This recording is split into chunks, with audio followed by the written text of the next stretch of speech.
అండి, అందరికీ నమస్కారం. Welcome back to our channel.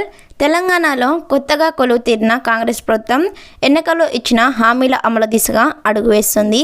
ఇప్పటికే మహాలక్ష్మి పథకం కింద మహిళలకు ఫ్రీ బస్ సౌకర్యం కల్పిస్తున్నారు. చేయూత పథకంలో భాగంగా రాజీవ్ ఆరోగ్యశ్రీ పరిమితి 10 లక్షలకు పెంచారు. మిగిలిన గ్యారంటీల అమలుకు ప్రజల నుంచి దరఖాస్తులు స్వీకరించారు. ప్రజాపాలన పేరుతో ప్రత్యేక కార్యక్రమం నిర్వహించి ప్రజల నుంచి అప్లికేషన్లు స్వీకరించగా ప్రస్తుతం డేటా ఎంట్రీ ప్రాసెస్ జరుగుతుంది. ఇక ఈ నెల ఆసరా పింఛన్లు ఇవ్వాల్సి ఉంది. వాటి కోసం వృద్ధులు, వికలాంగులు, ఒంటరి మహిళలు ఆశగా ఎదురు చూస్తున్నారు.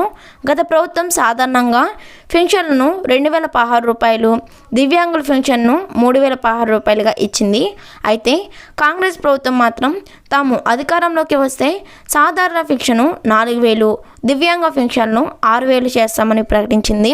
ప్రస్తుతం కాంగ్రెస్ అధికారంలోకి రావడంతో తమకు కొత్త పెన్షన్ వస్తుందని చాలామంది భావిస్తున్నారు.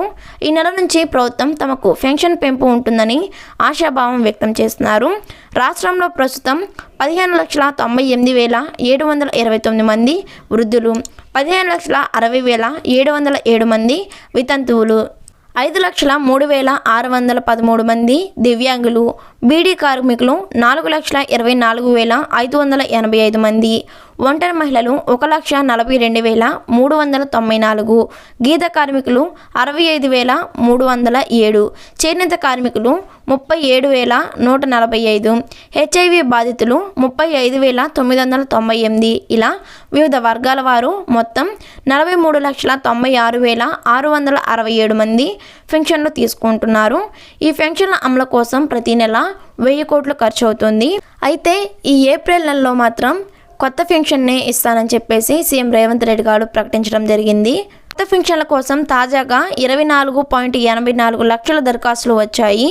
ఇప్పటికే 44 లక్షల మంది పెన్షన్దారులు ఉండగా కొత్త వాటిని ఆమోదిస్తే ఆ సంఖ్య 69 లక్షలకు చేరే అవకాశం ఉంది. సో చూసారు కదా వ్యూవర్స్, ఈ ఏప్రిల్ నెలకు సంబంధించి ఆసరా పెన్షన్ అనేది పెంచే అవకాశాలు అయితే కనిపిస్తున్నాయి. మరి ఇలాంటి ఇన్ఫర్మేషన్ వీడియోస్ కోసం మన ఛానల్ని సబ్స్క్రైబ్ చేసుకోండి.